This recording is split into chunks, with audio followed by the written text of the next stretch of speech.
Hello and welcome to the channel again guys, this is Shaurya Awasthi. तो video को start करने से पहले अगर आपने अभी तक एक्सेंचर ड्राइव की प्लेलिस्ट नहीं देखी है तो do check it out. Link मैंने नीचे डिस्क्रिप्शन में मेंशन कर रखा है। Also for more technical updates आप व्हाट्सएप चैनल ज्वाइन कर सकते हैं। ठीक है, तो आज का video completely Accenture interview round पे बेस्ड है। ठीक है, इसमें से एक्स्ट्रा मैंने बस ये अपना पर्सनल एक्सपीरियंस और ऐड कर दिया है इसमें। ठीक है, so for those who don't know, last year मुझे एक्सेंचर से एडवांस एसोसिएट सॉफ्टवेयर इंजीनियर का रोल ऑफर हुआ है। ठीक है, so moving forward with the video. Okay, so इस वीडियो में मैं ये डिस्कस करने वाला हूँ कि लास्ट मिनट आपके दिमाग में क्या क्या चीज़ें होनी चाहिए while appearing in the interview, कि आपको पता होना चाहिए ये चीज़ों का आपको ध्यान रखना है।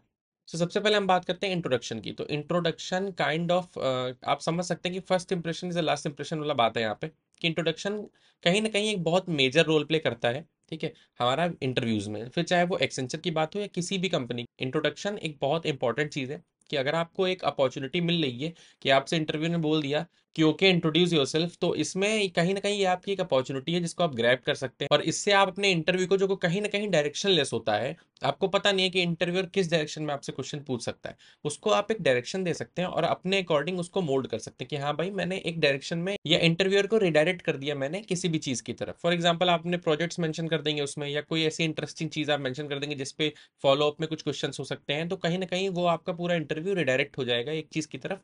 और 5-10 मिनट आप उस पर एक डिस्कशन कर सकते हैं या एक हेल्दी डिस्कशन कर सकते हैं अपने किसी भी टॉपिक पे, जो कि एक कहीं ना कहीं एक हेल्दी डायरेक्शन देगा आपके इंटरव्यू को और एक पॉजिटिव इम्पैक्ट देगा। ठीक है, तो इसमें हम देख सकते हैं कि आपका इंट्रोडक्शन कैसा होना चाहिए, एक अच्छा इंपैक्ट दे आपका इंट्रोडक्शन। साथ ही साथ में शॉर्ट होना चाहिए, इतना लंबा नहीं बोलना है आपको कि कई चीजें, फॉर सपोज एग्जांपल के लिए मैं बोलता हूँ। ठीक है, तो बहुत जगह जैसे आपने सुना होगा कि अगर कोई क्वेश्चन पूछे तो आपको बहुत लंबा चौड़ा आंसर देना चाहिए, पूरा एक एक चीज बतानी चाहिए। तो मेरा ये कहना है कि आप इंट्रोडक्शन में इतनी भी चीजें मत डाल दो यार कि at the end of the day आपका इंट्रोडक्शन समझ ही नहीं आ रहा सामने वाले को, या आपके कुछ पॉइंट्स वो कैच ही नहीं कर पा रहा है। ठीक है, तो उतना शॉर्ट रखो जितना हजम हो सके। ठीक है, दूसरा है कि आप अपनी रीसेंट अपडेट्स के बारे में डिस्कस कर सकते हैं। फॉर एग्जांपल, ये बहुत लोगों का डाउट भी था कि जैसे जब हम एप्लीकेशन करते हैं किसी भी कंपनी में तो हम अपना लेटेस्ट रिज्यूमे वहाँ पे लगाते हैं। बट अगर हम बात करें कि जब हम अपियर हो रहे हैं इंटरव्यू में, तो काफ़ी लंबा एक टाइम स्पैन जा चुका है। तो कुछ लेटेस्ट अपडेट्स हमारी लाइफ में हो चुके हैं। फॉर एग्जांपल, कुछ नए प्रोजेक्ट्स मैंने बना लिए हैं, तो वो चीज़ें आप चिप इन कर सकते हैं अपने इंट्रोडक्शन में। फॉर एग्जांपल, आप पूरा अपना इंट्रोडक्शन देने के बाद अपना एक्स्ट्रा चीज़ ऐड कर सकते हैं कि जैसे आप ये बोल सकते हैं कि apart from this I am currently working on a project, और प्रोजेक्ट के बारे में हल्का सा आप डिटेल्स दे सकते हैं। तो उससे क्या होगा कि एंडिंग आपने की एक प्रोजेक्ट पे, आपने बताया कि रिसेंटली आप क्या काम कर रहे हैं, तो कहीं ना कहीं वो इंटरेस्टेड हो जाएगा इस चीज़ में, या कहीं ना कहीं आपका इंटरव्यू उस डायरेक्शन में जाने के चांसेस हैं। तो आपसे 5-10 मिनट अगर आपके प्रोजेक्ट पे बात हो गई, तो कहीं ना कहीं एक फर्स्ट इंप्रेशन अच्छा इंप्रेशन बन जाएगा। ठीक है, आप अपने एक्कोलेट्स को मेंशन कर सकते हैं ताकि एक शोकेस कर सकें आप कि एक अच्छे कैंडिडेट हैं, आप एक डिजर्विंग कैंडिडेट हैं। और साथ में आपको ये भी शो करना है कि लगे सामने वाले को कि आप इंटरेस्टेड हैं, थोड़ा एक्साइटमेंट दिखाइए रोल के लिए, कंपनी के लिए। ठीक है, तो उसके लिए आप कंपनी के बारे में पढ़ सकते हैं, वो भी मैं आगे डिस्कस करूंगा इसमें। ठीक है, तो हम आगे बढ़ते हैं। तो यहाँ पे प्रिपेयर अबाउट द कंपनी। ठीक है, वही चीज़ आ गई कि आपको कंपनी के बारे में प्रिपेयर करना है। आप पॉज करके देख सकते हैं, यहाँ पे मैंने कुछ चीज़ें मेंशन भी करी हैं, जैसे यहाँ पे वेबसाइट पे जाके आप पढ़ सकते हैं कंपनी के बारे में, उसकी सर्विसेज क्या क्या हैं, क्या सर्विस प्रोवाइड कर रही है कंपनी, क्या वैल्यूज़ हैं। ठीक है, कुछ रिसर्च के बारे में आप देख सकते हैं कि किस पे रिसर्च कर रही है, कितनी कंट्रीज में काम कर रही है, कितने ऑनगोइंग प्रोजेक्ट्स चल रहे हैं उसके। ठीक है, तो इससे आपको अवेयर हो जाएंगे आप कंपनी के बारे में। तो आप कई क्वेश्चंस का आंसर में ये चीज़ चिप इन कर सकते हैं कि हाँ भाई, जैसे किसी ने पूछ लिया कि why you want to join this company, तो ऐसे करके आप बता सकते हैं कि ये कंपनी काफ़ी बड़ी कंपनी, इतनी कंट्रीज में ऑपरेट कर रही है, इतना सर्विस प्रोवाइड करती है, काइंड ऑफ मैं इंस्पायर होता हूँ इन सब चीज़ों से। ऐसे करके आप एक कहानी बना सकते हैं। ठीक है, तो आगे बात करते हैं कि ये एक और मेन टॉपिक है। ठीक है, एक मेन कंपोनेंट है आपके इंटरव्यू का, वो है प्रिपेयर योर प्रोजेक्ट्स। अब यहाँ से प्रिपेयर योर प्रोजेक्ट्स का मतलब ये नहीं है कि आपको प्रोजेक्ट्स बना लेने हैं नए। यहाँ से ये मतलब कि जो भी प्रोजेक्ट्स हैं, अगर आपके पास टाइम नहीं बचा है ज़्यादा, तो जो भी प्रोजेक्ट्स हैं आपके पास, आप एक अच्छी समराइज वे में एक अच्छी पिचिंग दे सकें उसकी, कि आपके प्रोजेक्ट की रियल वैल्यू क्या है, आपके प्रोजेक्ट का रियल यूज केस क्या है। फॉर एग्जांपल, यहाँ पे आप देख सकते हैं कि start by summarising the key details such as goals, technologies used. ठीक है, रोल्स, आपका रोल क्या था। ठीक है, आउटकम क्या है प्रोजेक्ट के। साथ ही साथ में आपको वो चीज़ें प्रिपेयर करनी है कि चैलेंजेस आपने क्या फेस किए। ठीक है, उस चैलेंजेस का आपने सोल्यूशन फिर कैसे निकाला, ये सब चीज़ें, क्योंकि ये सब चीज़ें आती हैं हमारे क्वेश्चंस भी उठते हैं इस पे प्रोजेक्ट से रिलेटेड, कई क्वेश्चंस आपके फॉलोअप में पूछे जाते हैं। ठीक है, तो जैसे यहाँ पे मैंने मेंशन भी किए हैं प्रोजेक्ट रिलेटेड क्वेश्चंस, तो प्रोजेक्ट रिलेटेड क्या क्या क्वेश्चंस आपसे पूछे जा सकते हैं।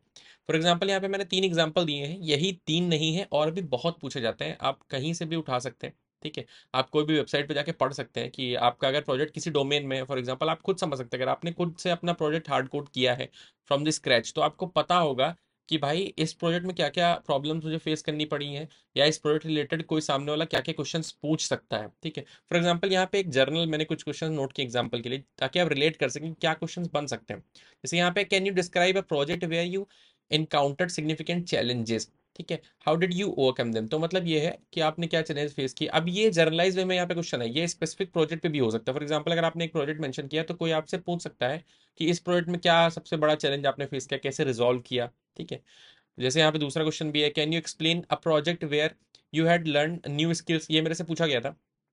ठीक है, और एक और है यहाँ पे, जैसे have you ever had to pivot or change the direction of a project midway, मतलब बीच में आप अपने प्रोजेक्ट की कुछ डायरेक्शन चेंज कर रहे हैं, या कुछ भी छोटे मोटे चेंजेस या बड़े चेंजेस आपने किए, कि आप आउटकम इस डायरेक्शन में आपका जा रहा था, फिर आपका आउटकम ये हो गया, आपका एम चेंज हो गया प्रोजेक्ट को लेके, आपका देखने का तरीका, वो सब चीज़ें आप इसमें मेंशन कर सकते हैं।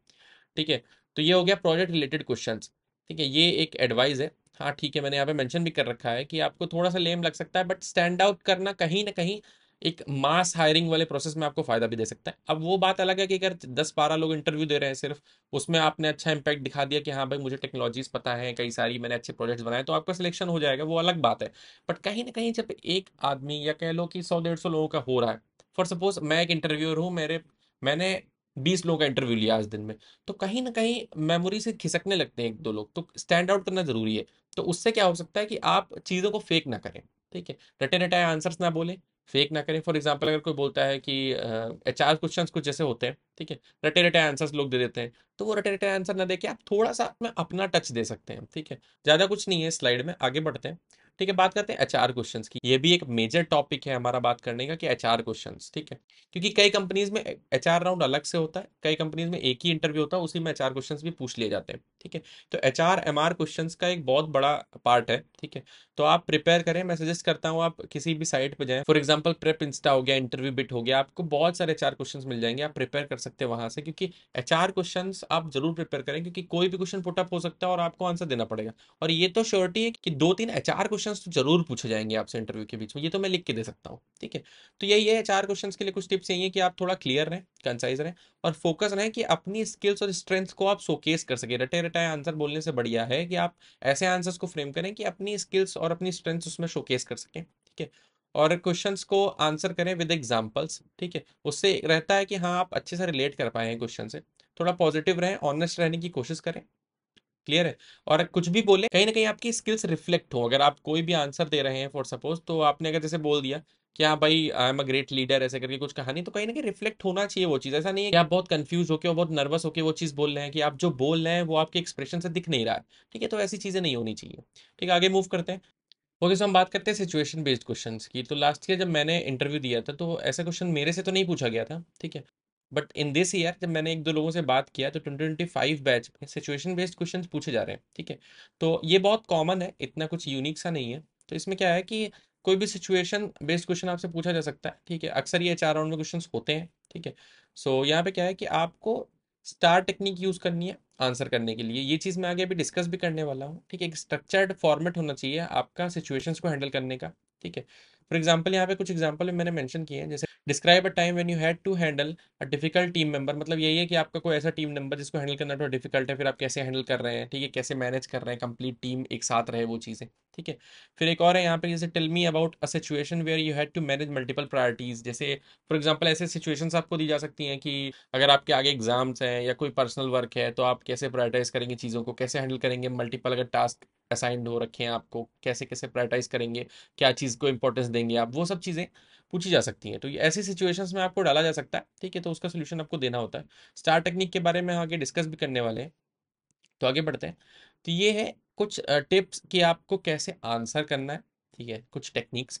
जैसे पहला है कि आपको ढंग से सुनना है पहले तो यार, कि क्या बोल रहा है वो। कभी रश में मत रहो यार, कि पहले अच्छे से सुन लो कि सामने वाला क्या बोल रहा है। इतना रश मत करो कभी कि आप समझ ही ना पाओ एग्जैक्ट क्वेश्चन वो क्या पूछना चाह रहा है, या उसके फिनिश करते ही आप शुरू हो गए। थोड़ा टाइम लो। ठीक है, आराम से बोलो। तो ये है कि हियर देम आउट। और साथ में है कि एक्सप्रेस इंथुजियाज्म, मतलब आपका ये है कि आप जेन्युइनली दिखाओ कि आप एक्साइटेड हो, आपके अंदर वो पैशन है, आप एक्साइटेड हो रोल के लिए, आप कंपनी के लिए एक्साइटेड हो। ठीक है, आपकी बॉडी लैंग्वेज से ये दिखना चाहिए, चीज़ें क्लियर होनी चाहिए। ठीक है, आगे मूव करते हैं। पेसिंग, पेसिंग क्यों इंपॉर्टेंट है, ठीक है। पहले तो उसको अच्छे से, इंटरव्यूअर को अच्छे से पूछ लेने दो। आप रश में मत रहो कि उसके एंड होते ही शुरू हो गए आप आंसर देना और भड़ आंसर दिए जा रहे हैं, समझ में आया चाहे ना आए। ऐसा नहीं करना है आपको। मैंने यहाँ पे मेंशन भी किया है कि a great interview sounds like a conversation. मतलब ये है कि आप समझ सकते हो, मेरे से तो मेरे इंटरव्यू ने बोला भी था कि it's an interview come interaction. तो वही है कि काइंड ऑफ एक इंटरेक्शन होता है, तो इंटरेक्शन एक कोलैबोरेशन से बनता है। तो आप भी इसमें प्रॉपर पार्ट लो और सुनो अच्छे से कि क्या क्वेश्चन पूछा जा रहा है या क्या बात पे वो बात कर रहा है या किस चीज पे वो बात कर रहा है। फिर उसको अच्छे से फ्रेम करके आंसर दो। तो वही है कि take your time and think about your answer, फिर अच्छे से फ्रेम करके आंसर दो। क्योंकि आप जब पॉज लेके बोलोगे, सोच के बोलोगे, तो आप सही बोलोगे, ठीक है। उसके चांसेस बढ़ जाते हैं, आपकी एक्यूरेसी बढ़ जाती है, आपकी फ्लुएंसी बढ़ जाती है, ठीक है। आगे मूव करते हैं हम कि क्या होता है ना, कभी कभी पैनिक करके आप जल्दी जल्दी में आंसर देने लगते हैं। तो आप अपनी पेस एक मेंटेन करके रखें, ठीक है। तो ये स्लाइड थोड़ा सा मतलब काफी कॉन्ट्राडिक्टरी भी है और डाउटफुल भी है, ठीक है, कि आंसर ट्रूथफुली। तो क्या आपको सच में इंटरव्यूज में बिल्कुल सच सच बोलना चाहिए, कुछ भी झूठ नहीं बोलना चाहिए? तो वही है कि मैं एक गलत डायरेक्शन में आपको गाइड नहीं करूंगा। मैं वो चीजें बोलूंगा जो जनरली लोग यूज करते हैं, या मैं अपने पर्सनल एक्सपीरियंस से चीजें बताऊंगा।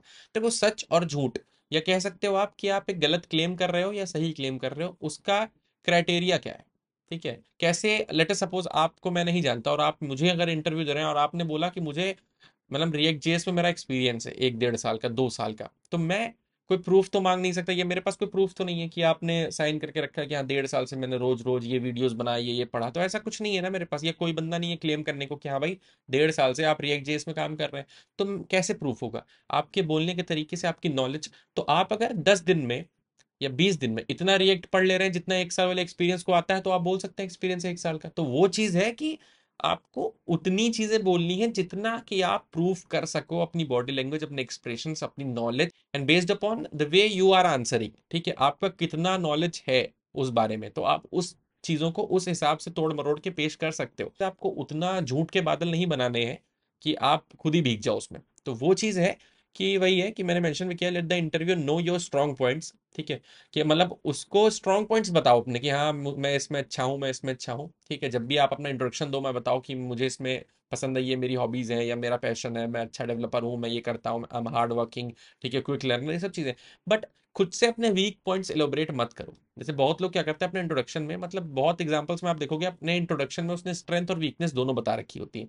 मेरा ये पॉइंट ऑफ व्यू है, मतलब पर्सनल एक्सपीरियंस है, मैंने कई इंटरव्यूज भी दिए, ठीक है, और कई दोस्तों से भी बात की इस बारे में। यार आपको ना वीक पॉइंट्स तब बताने चाहिए जब सामने वाला पूछे, ठीक है। और वीक पॉइंट्स बताने का एक प्रॉपर मेथड है कि आपसे अगर पूछा जा रहा है वीकनेसेस के बारे में, तो आप बताओ वीकनेसेस, फिर उसका सॉल्यूशन दो कि आप कैसे अपनी वीकनेसेस पे काम कर रहे हैं और कैसे उसको ओवरकम कर रहे हैं आप, ठीक है। सो ठीक है, यहाँ पे एक पॉइंट और मेंशन कर रखा है मैंने कि वही है कि जितने भी कैंडिडेट्स होते हैं, हर आदमी अपना इंप्रेशन छोड़ना चाह रहा है। बट आपको थोड़ा सा यूनिक वे में रखना है कि आप उतना ही चीजें क्लेम करो जितना आप प्रूव कर सकते हो अपनी नॉलेज से और अपनी चीजों से। तो वही है कि सच उतना ही है जितना आप प्रूव कर पाओ, उसके आगे की सब झूठ है। अगर आपने 10 साल का एक्सपीरियंस लेके भी बैठे और आपको आता कुछ नहीं है, तो वो सब झूठ माना जाएगा, ठीक है, क्योंकि मुझे तो गलत ही लगेगा ना। तो वही चीज है कि क्लेम उतना करो जितना आप प्रूव कर पाओ, ठीक है। वो हर प्रोजेक्ट आपका माना जाएगा जो आप बता सकते हैं, जो आप एक्सप्लेन कर सकते हैं। अभी ज्यादा इसमें डीप डाउन नहीं घुसते हैं, या मैं कोई भी नेगेटिव चीज नहीं प्रमोट कर रहा हूँ, बस मैं बता रहा हूँ कि आप खुद की एक गलत इमेज पोर्ट्रे करने की बजाय उतना ही आप दिखाओ जितना आप प्रूफ कर सकते हो अपनी नॉलेज से या अपने एक्सप्रेशन से, ठीक है। ओके, सो आगे मूव करते हैं यहाँ पे। तो हम बात करते हैं स्टार मेथड। तो स्टार मेथड क्या है? तो इट इज अ मेथड या टेक्निक कह सकते हो कि क्वेश्चंस को कैसे आंसर करना चाहिए, एक प्रॉपर स्ट्रक्चर्ड फॉर्मेट है, ठीक है। मोस्टली एचआर क्वेश्चंस में ये टेक्निक यूज करनी चाहिए, ठीक है। तो ये क्या है? स्टार, ठीक है। फॉर एस से है हमारा सिचुएशन, मतलब आप एक सिचुएशन बताएंगे, ठीक है। जैसे किसी भी आंसर को सपोर्ट करने के लिए आप स्टार टेक्निक यूज करेंगे और आप बताएंगे एक सिचुएशन। फॉर एग्जांपल कोई भी सिचुएशन हो गई, ठीक है, जो आपको ओवरकम करनी है फिर आगे चल के, तो वो है कि आपके पास कुछ स्पेसिफिक टास्क होगा जो आपको परफॉर्म करना है। फॉर एग्जांपल यहाँ पे है कि set the scene by describing the context, आपको पूरा कॉन्टेक्स्ट बताना है कि सिचुएशन क्या हुई, ठीक है। टी फॉर आता है हमारा टास्क, ठीक है। तो आप क्या क्या स्पेसिफिक टास्क परफॉर्म कर सकते थे उस चैलेंज को ओवरकम करने के लिए, ये सब चीजें हो सकती हैं। फिर ए से होता है एक्शन, कि आपने क्या क्या एक्शंस लिए किसी भी सिचुएशन को रिजॉल्व करने के लिए या किसी प्रॉब्लम को ओवरकम करने के लिए।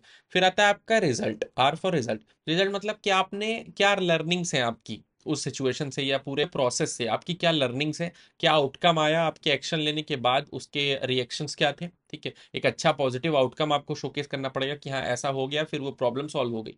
तो ये है पूरी स्टार टेक्निक। आप अगर थोड़ा और डिटेल में पढ़ना चाहते हैं तो आप गूगल कर सकते हैं, स्टार टेक्निक काफी फेमस है, ठीक है। सो या that's all about this video. So thank you so much for watching this video. अगर वीडियो पसंद आया हो तो वीडियो को लाइक करिए, चैनल पर नया है तो चैनल को सब्सक्राइब करिए, ठीक है। मिलते हैं अपने अगली वीडियो में, तब तक के लिए बाय।